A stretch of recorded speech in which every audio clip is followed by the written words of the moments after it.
And first, I would like to salute IWPS as a new think tank, and possibly more than a think tank. I think you introduce yourself as a think, do, and tank.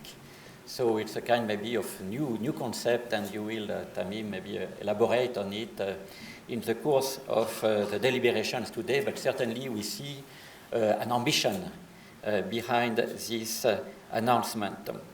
And we have to salute the work which has been done at the very beginning of your activities with this survey. And I would like really to congratulate you, the board of directors of IWPS, your members, and those who we see today in this room, and those many more who we do not see, but who actually are in the field with immense difficulties, physical, cultural, and practical difficulties that we can imagine, conducted this survey that allowed to gather the thoughts of no less than 5,000 Afghans throughout most of the country.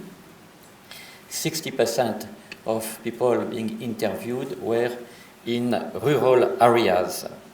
Not going to present, it's not my task here to present the survey, but these are a few things really that strike me when I went through the presentation papers.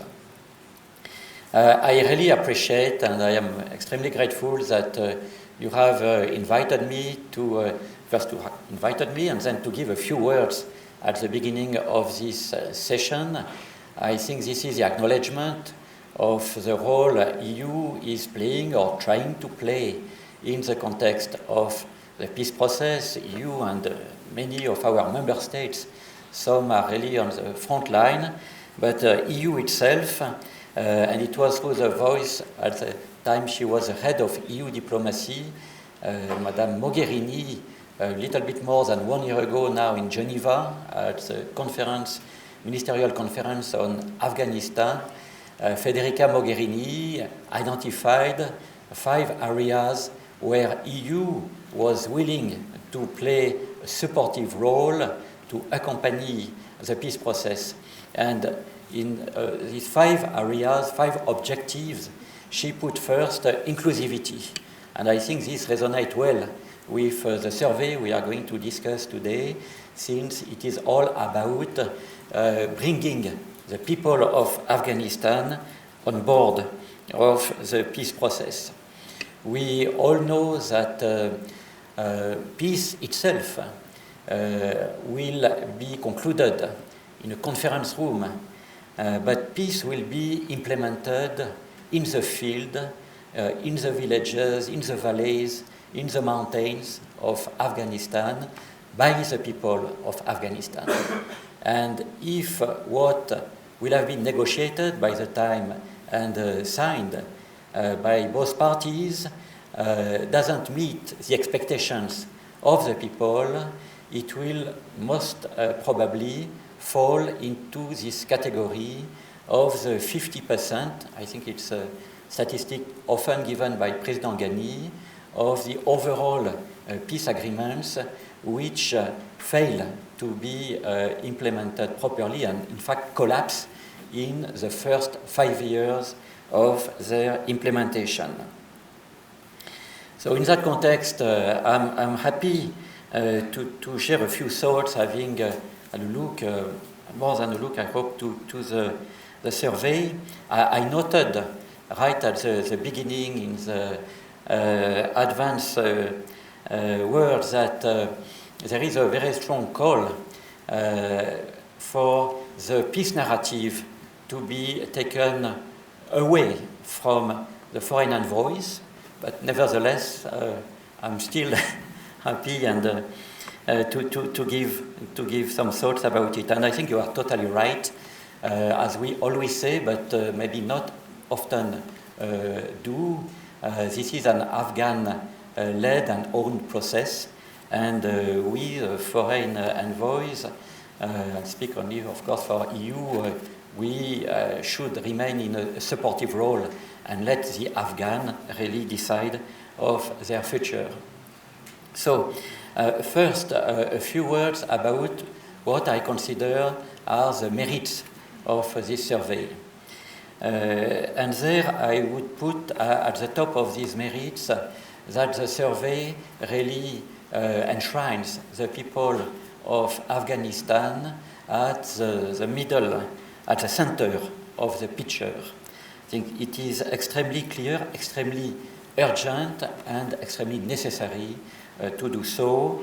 We, in fact, know little, or before reading this survey, we didn't know enough about people's representation of what is peace, how they see their country at peace, beyond the fact that for them peace is not just an agreement.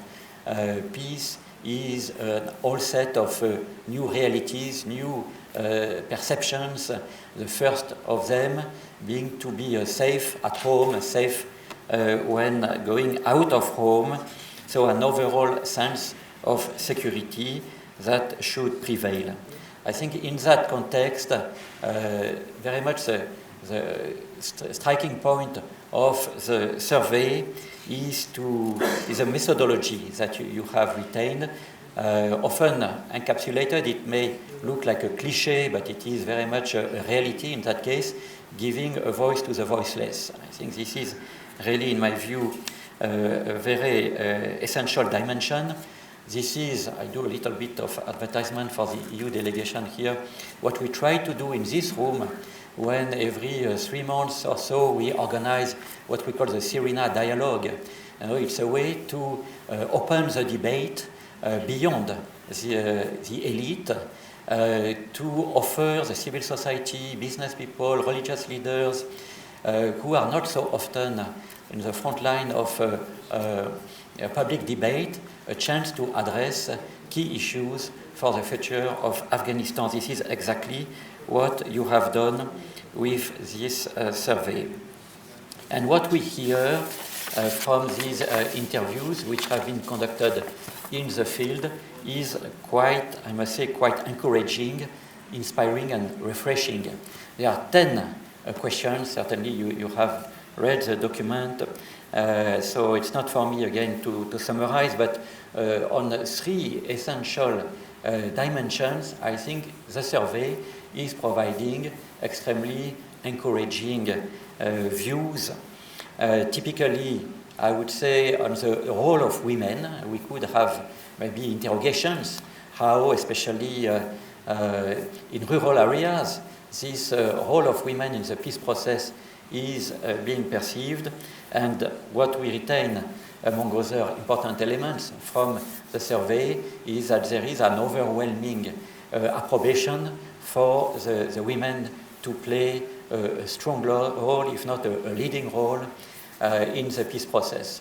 And there, I would like to quote again Madame Mogherini, our former head of EU diplomacy, and she used to say, also to refer to statistics, saying when women are engaged, are part of the peace negotiations, the peace agreement that will result ultimately of these negotiations has 40% more chance of being sustainable than when women are not involved in the negotiations.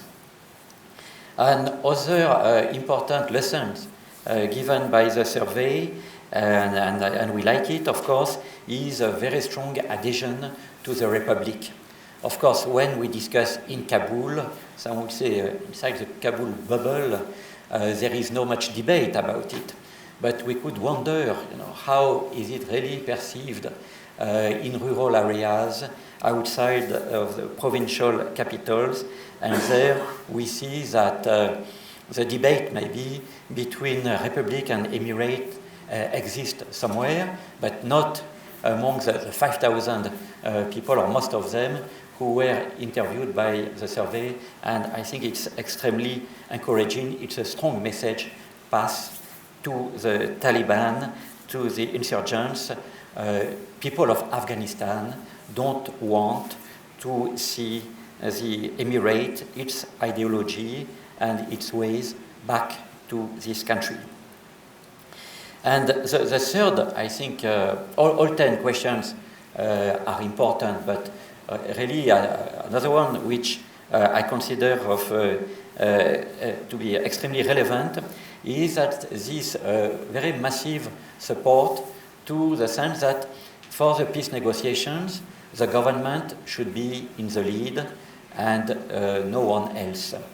And there I think it's also a very strong response to all those who try to invent an ad hoc way to conduct the negotiations, self-proclaimed representatives of the people, of certain segments of the society or of the elite and so on.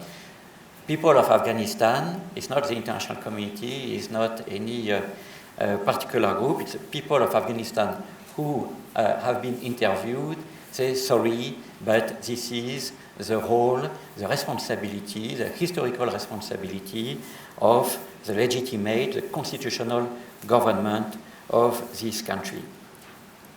So, in that sense, again, the survey puts the people at the center of the picture. I think another merit of the survey is that it fills a vacuum. So far, there were a number of attempts to try, which is needed, obviously, and urgent, to bridge the gap between the elite and the people, be it in name of intra-Afghan dialogue, in name of peace consultative jirgas. All these initiatives are meaningful, are certainly necessary, but in the turbulent political context, which is the context of Afghanistan, immediately also most of these initiatives were challenged, criticized, were questioned as being politically motivated. And even the election, parliamentary elections in 2018, presidential election last year and still ongoing, were, let's be sincere, a missed opportunity in that sense. Not enough candidates really used the fantastic chance offered by the electoral campaign to engage with the people on key peace-related issues. Many even did not really campaign. So in front of that, and despite some progress achieved through initiatives related to intra-Afghan dialogue, we observe that with this survey by IWPS, we have in hand a very valuable and non-partisan exercise, I would say an academic, scientific tool, which again fills the gap and is an asset for today the policy makers and tomorrow hopefully the negotiators who will have to face the insurgents in the conference room. And not least the third merit I see, the list could be much longer obviously, but for the sake of this discussion today, I will identify a third merit, which is that the survey encourages further iterations. It responds, again, several important questions, but it opens also the appetite to address other issues related to the peace process. And this is definitely how should any good survey conclude on. And when we reach the 10th response, question and response and analysis, we certainly would like to ask the 11th question, which could be the first question of the next survey. And of course, there is a broad range of possible choices, but the one which personally I think I would retain would be to ask people how they perceive the insurgents, how they perceive the Taliban. It is there by default, I think, but we understand also, and it is clearly documented in the survey, that for security and practical reasons, it was not possible to interview people in occupied districts. So we don't have really the sense of how they perceive Taliban operating in their area. And there is definitely, nevertheless, a need to answer a key question, which is have they changed? Their propaganda is really generous on that count, explaining that we are different people, we are no longer what we were between 1996 and 2001. This is propaganda. We would like to hear from the people, from the Afghans in the occupied districts and elsewhere, what do they think about it. And I would say symmetrically, probably even more difficult, but nevertheless necessary, would be interested to know how Taliban see peace itself. On that, again, beyond some websites, some interviews here and there, we don't have a very clear view, and also not a clear view of the possible diversity of responses if you consider the Taliban leadership, political, religious leadership, the field commanders, the combatants, the sympathizers of Taliban. What do they think about it? What is their peace perception? Probably we may have some surprises. I was this morning with some other colleagues present this afternoon here at UNAMA in a discussion on transitional justice, and so some colleagues commented that this issue of justice, of course, symmetrically, is also debated by the Taliban. They see a need for justice to be given to them for Guantanamo, for secret cells, for torture, for a number of issues which sooner than later will deserve a proper debate. So I would encourage IWPS, if not this time, but maybe in future investigations, to pay attention to these particular points. More briefly, I would like to say, and seize this opportunity today, to say just a few words about, in terms of reflections about Afghan people and peace, because this is also another valuable addition of this survey. It's to encourage us also to, for a moment at least, and to think of what is the life of the people of Afghanistan under the very difficult conditions they are going through. And there, of course, we have to remember that the people, those who have been interviewed, and millions of others, are the first victims of war. Here we think, obviously, of the civilian casualties, and in a few weeks from now we will read the annual UNAMA report with great attention. The victims of the combats of today, but the victims tomorrow also of landmines, typically farmers in their field, school children going to school and being a victim of landmines. I mean, this is a daily occurrence. Also, maybe the less visible impact of war on ordinary Afghans, the psychological impact, particularly, especially among the youth. The impact on human rights, women's rights, rights of the children. This is also a key element. The cost of war for ordinary Afghans in terms of service not delivered, economy not progressing, jobs not being created. And reversely, the progress of the war economy.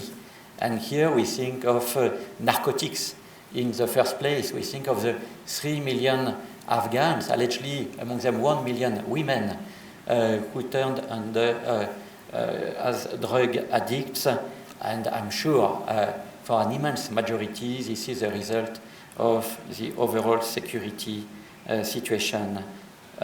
We have also to think of human trafficking. We have to think of forced migration, which also take its toll on so many ordinary Afghans. And so does the surge of criminal activities. When police fights insurgents, police does not combat crime. So this is also a dimension that should really reach the top of the agenda. And last but not least, in terms of impact of the war on ordinary Afghans, it's the image of their country, their personal image. The difficulty in 2020 to be an Afghan in the world globalized society. And nevertheless, despite all, or maybe if I dare to say thanks to all these challenges, and given the proverbial resilience of the people of Afghanistan, we sense that these people, and it is also, I think, very much suggested by the survey, are an immense reservoir of energy to bring forward the peace process. They show that they have opinions, that critical thinking is all over the place, and instead of interviewing just 5,000 individuals, 35 million had been interviewed. I think this would have just confirmed this assessment.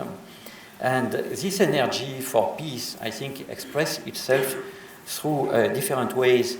I will not elaborate much more, but I have in mind my brief interaction, and I know that some of you met them already, the Helmand Peace Marchers at the time, and their fantastic message of optimism that they, and their call for immediate peace that they vehiculate around them. I think also of the civil society and its eagerness to play a driving role in pushing forward the peace process, and this in various incarnations, women's group, youth groups, and others. And last but not least, and I know that we have with us today the president of the Afghan Chamber of Commerce, the business community also is definitely and should be even more, given the current frustration of Afghan business people, a strong driver and engine for peace, and we know their willingness to play a role on that count. So this leaves open a key question, which again is in some way addressed in this survey: how to bridge, between the negotiators one day and the population, the people of Afghanistan. It's clear that you cannot have in the conference room, in the negotiating room, 35 million people or even dozens of people. For once, I will appropriate maybe a quote which was a formulation which was attributed to some Taliban leader when the attempt to have an intra-Afghan dialogue first failed under the huge number of Afghans who wanted to participate in the debate. And the quote was, a peace negotiation is not a wedding party.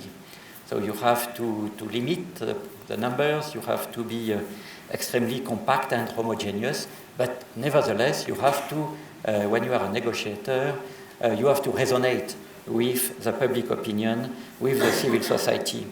How to select those who will have this role of support to the negotiating team, how to invite their contributions, how to organize the flow of information, a two-way flow, obviously, from track 1 to track 2, from track 2 to track 1. I think this is a shared responsibility, and also I think the survey on that count invite us not to wait the last moment to bring a clear and acceptable response to this question. So again, allow me to conclude here by congratulating IWPS and all those who contributed in support to your institute for making this survey such a useful document. Definitely it touches key issues, it addresses key questions which are among those which will decide whether ultimately the peace will be sustainable or not. Therefore, this exercise has to be taken extremely seriously. It is also, I think, part of a healing démarche, I think, to give people a chance to talk. This is the chance we have this afternoon on the occasion of the launch of the survey, and I'm very glad to be with you on that note, and now to listen with you to Tamim and to the panelists. Thank you for your attention.